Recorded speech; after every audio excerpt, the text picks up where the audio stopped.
Bismillahirrahmanirrahim. Assalamualaikum warahmatullahi wabarakatuh. Innal hamdalillah nahmaduhu wa nasta'inuhu wa nastaghfiruhu wa na'udzubillahi min syururi anfusina wa min sayyiati a'malina. May yahdihillahu fala mudhillalah wa may yudhlil fala hadiyalah. Asyhadu an la ilaha illallah wa asyhadu anna Muhammadan abduhu wa rasuluh. Amma ba'du.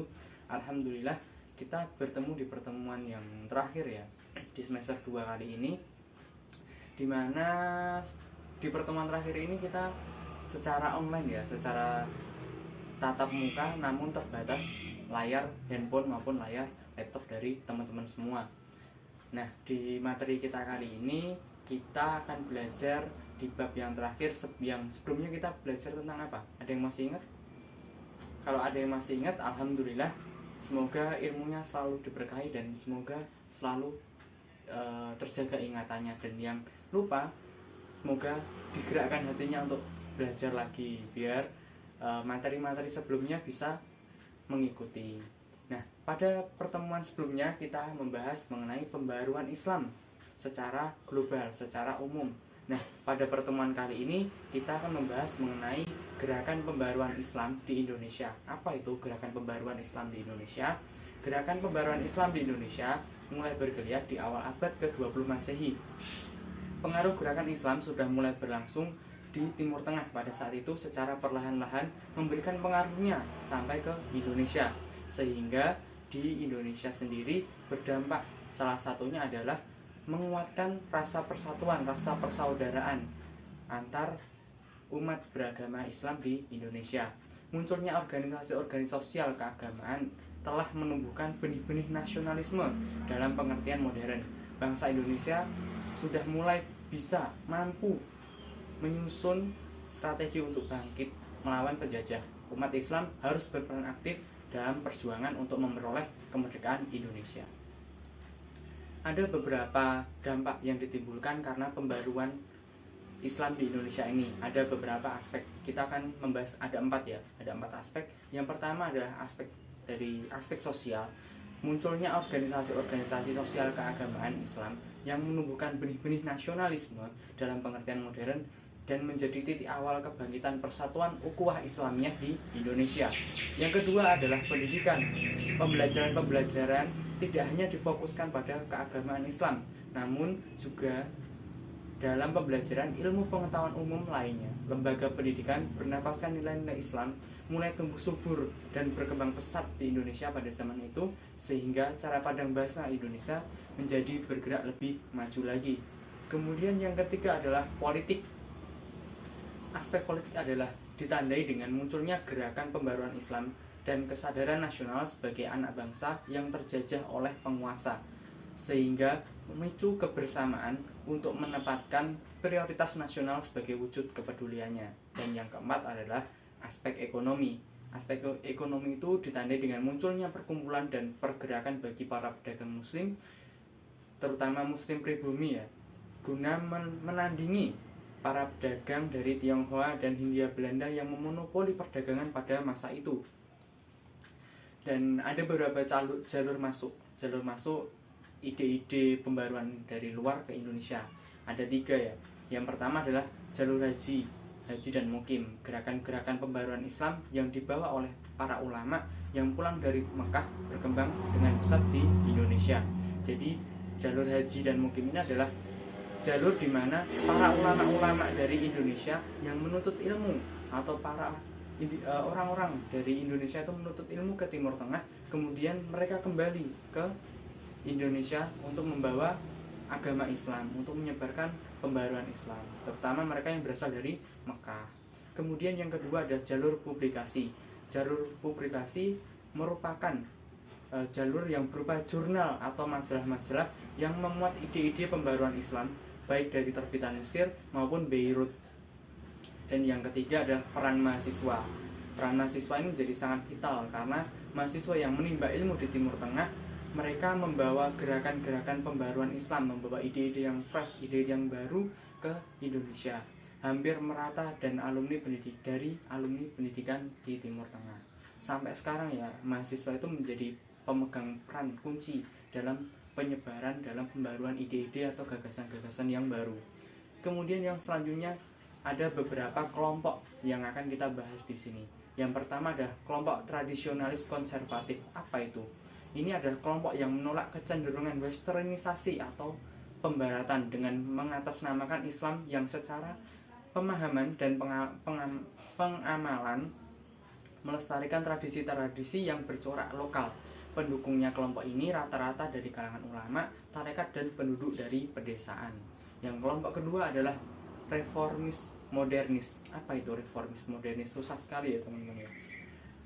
Kelompok reformis modernis adalah kelompok yang menegaskan relevansi Islam untuk semua lapangan kehidupan baik privat maupun publik. Islam dipandang memiliki karakter fleksibel dan dalam berinteraksi dengan perkembangan zaman. Kemudian yang selanjutnya adalah, atau yang terakhir, kelompok radikal Puritan. Kelompok radikal Puritan itu kelompok yang kalau kita sekarang mengenal orang-orang radikal itu orang-orang yang kaku, orang-orang yang fanatik dengan agama. Sama seperti dulu, kelompok itu sepakat dengan klaim fleksibilitas Islam di tengah arus zaman. Mereka enggan memakai kecenderungan kaum modernis dalam memanfaatkan ide-ide barat. Mereka lebih percaya pada penafsiran yang disebut sebagai murni Islami. Kelompok ini juga mengkritik pemikiran dan cara-cara implementatif kaum tradisionalis. Kemudian kita selanjutnya membahas mengenai organisasi Islam di Indonesia.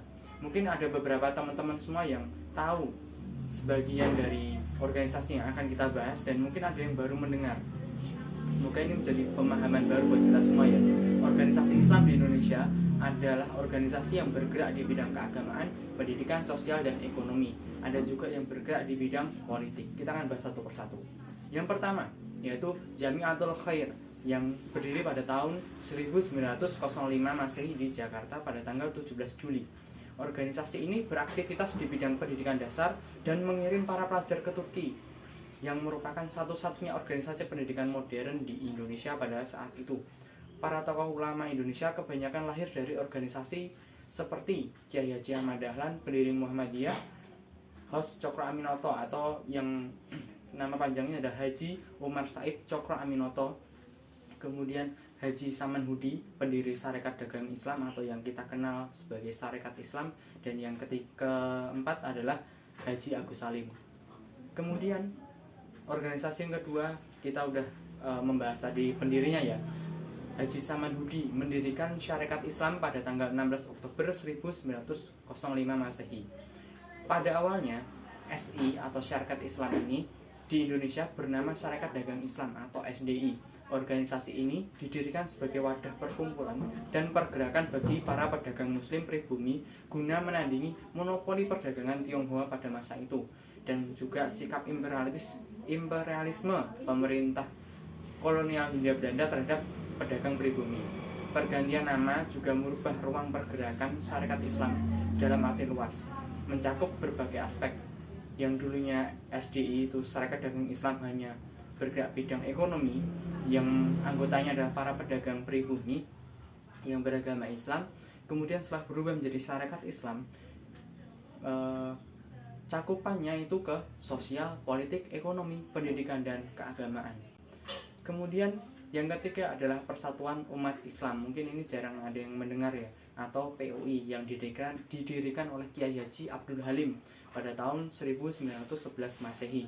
PUI atau Persatuan Umat Islam adalah gabungan dari dua organisasi Islam yang ada di Jawa Barat, yaitu Persyarikatan Umat Islam dan organisasi Al-Ittihad Al-Islamiyah yang dipimpin oleh Kiai Haji Ahmad Sanusi di Sukabumi. PUI kemudian mendirikan banyak sekolah serta pondok pesantren di daerah Jawa Barat. Jadi PUI ini bergerak di bidang pendidikan ya. Kemudian yang keempat ini pasti teman-teman tahu, yaitu Muhammadiyah. Muhammadiyah ini menjadi salah satu organisasi Islam yang tertua di Indonesia, yang berdiri pada tanggal 8 Zulhijjah tahun 1330 Hijriah atau 18 November 1912 Masehi di Kampung Kauman, Yogyakarta. Pendirinya tak lain dan tak bukan adalah Kiai Haji Ahmad Dahlan. Kiai Haji Ahmad Dahlan ini seperti pembaru Islam lainnya memiliki cita-cita membebaskan umat Islam dari keterbelakangan dan membangun kehidupan yang berkemajuan melalui tajdid atau pembaruan yang meliputi aspek-aspek tauhid atau akidah, ibadah, muamalah, dan pemahaman Islam dalam kehidupan umat Islam sehari-hari dengan mengembalikan kepada sumbernya yang asli, yaitu Al-Quran dan Sunnah Nabi yang sahih dengan membuka ijtihad. Kemudian yang kelima, ini ada Al-Irsyad Al-Islamiyah yang berdiri pada tanggal 15 Syawal 1332 Hijriah atau 6 September 1914 Masehi. Yang mendirikan adalah Al-Alamah Syekh Ahmad Surkati Al-Ansari, seorang ulama besar Mekah yang berasal dari Sudan. Al-Irsyad di masa-masa kelahirannya dikenal sebagai kelompok pembaru Islam di Indonesia bersama Muhammadiyah dan Persatuan Islam atau Persis, bukan Persis Solo ya, tapi Persatuan Islam. Tiga tokoh utama pendiri ini adalah Ahmad Surkati, Ahmad Dahlan, dan Ahmad Hasan yang sering disebut sebagai trio pembaru Islam di Indonesia. Untuk merealisasikan tujuan itu, Al-Irsyad sudah mendirikan ratusan sekolah formal dan lembaga pendidikan non formal yang tersebar di seluruh Indonesia. Jadi Al-Irsyad Al-Islamiyah itu bergerak di bidang pendidikannya, lebih condong ke pendidikan dasar. Kemudian yang keenam adalah Persatuan Islam atau Persis yang berdiri pada tanggal 12 September 1932 di Bandung, Jawa Barat. Pendirinya adalah Haji Zamzam dan Haji Muhammad Yunus. Persis atau Persatuan Islam didirikan dengan tujuan untuk memberikan pemahaman Islam yang sesuai dengan aslinya yang dibawa oleh Rasulullah SAW dan memberikan pandangan berbeda dari pemahaman Islam tradisional yang dianggap sudah tidak orisinil karena sudah bercampur dengan budaya lokal. Sikap taklid yang buta, sikap tidak kritis dan tidak mau menggali Islam lebih dalam dengan membuka kitab-kitab hadis yang sahih. Persis bukan organisasi keagamaan yang berorientasi politik, namun lebih fokus terhadap pendidikan Islam dan dakwah. Persis juga berusaha menegakkan ajaran Islam secara utuh tanpa dicampuri khurafat, syirik, dan bid'ah yang telah banyak menyebar di kalangan awam orang Islam, terutama di Indonesia.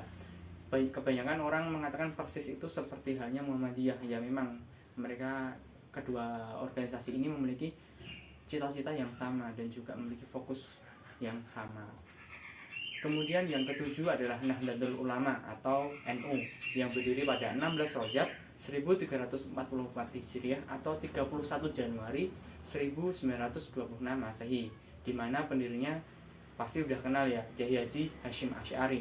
Bergerak di bidang keagamaan, pendidikan, sosial, dan ekonomi. Ini pada awalnya. Kemudian sering berkembangnya waktu, NU bergerak juga di bidang politik. Kehadiran NU ini merupakan salah satu upaya untuk melembagakan wawasan tradisi keagamaan yang dianut jauh sebelumnya, yakni paham Ahlus Sunnah wal Jamaah. Dalam sejarahnya, NU tampil sebagai organisasi Islam yang moderat di Indonesia dan mampu menerima tradisi-tradisi serta beradaptasi terhadap perubahan zaman. NU juga memiliki prinsip tawasud atau moderat, tasamuh, toleran, serta tawazun, yaitu proporsional dalam menyikapi berbagai persoalan, baik sosial, politik, maupun keagamaan. Perjuangan dari Kiai Haji Hasyim Asy'ari ini yang paling terkenal ada resolusi jihad, di mana resolusi jihad ini terjadi pada tanggal 22 Oktober 1945 yang sekarang kita peringati sebagai Hari Santri Nasional. Dan yang terakhir adalah Majelis Islam A'la Indonesia atau MIAI yang berdiri pada tanggal 15 Rajab Selasa Wage 1356 atau 21 September 1937 atas prakarsa Kiai Haji Hasyim Asy'ari.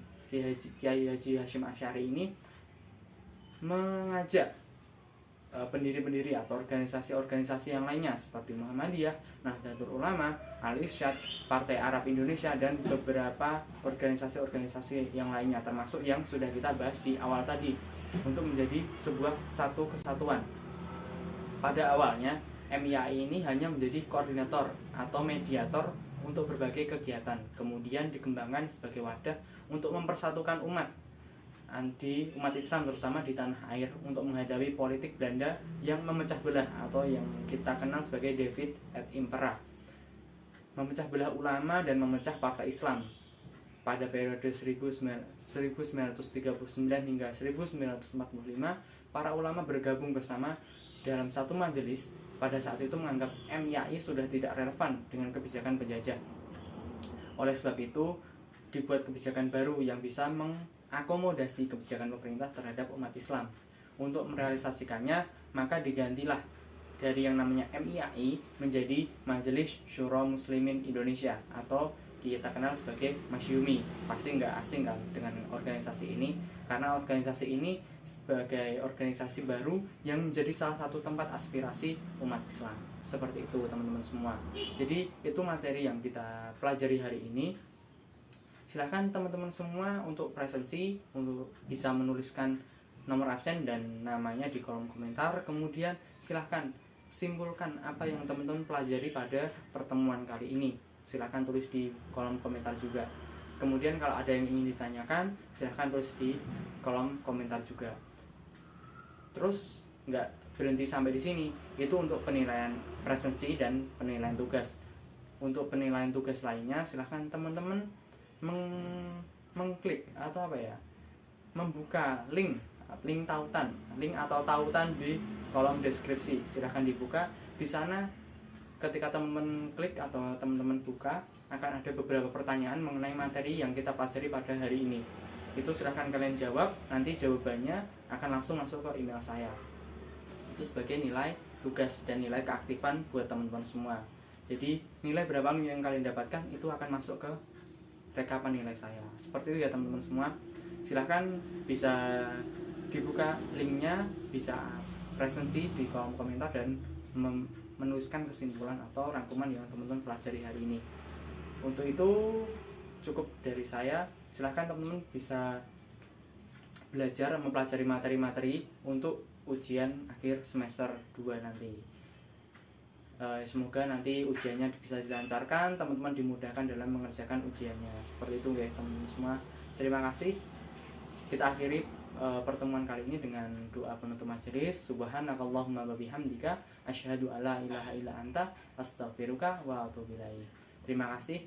Segala kebenaran, segala kebaikan itu datangnya dari Allah. Apa yang saya sampaikan itu datangnya juga dari Allah, atas ridho dari Allah. Dan segala kesalahan, kekurangan, dan kekhilafan yang saya sampaikan itu datangnya dari saya pribadi. Mohon maaf sebesar-besarnya. Terima kasih atas perhatiannya. Wabillahi taufiq wal hidayah. Wassalamualaikum warahmatullahi wabarakatuh.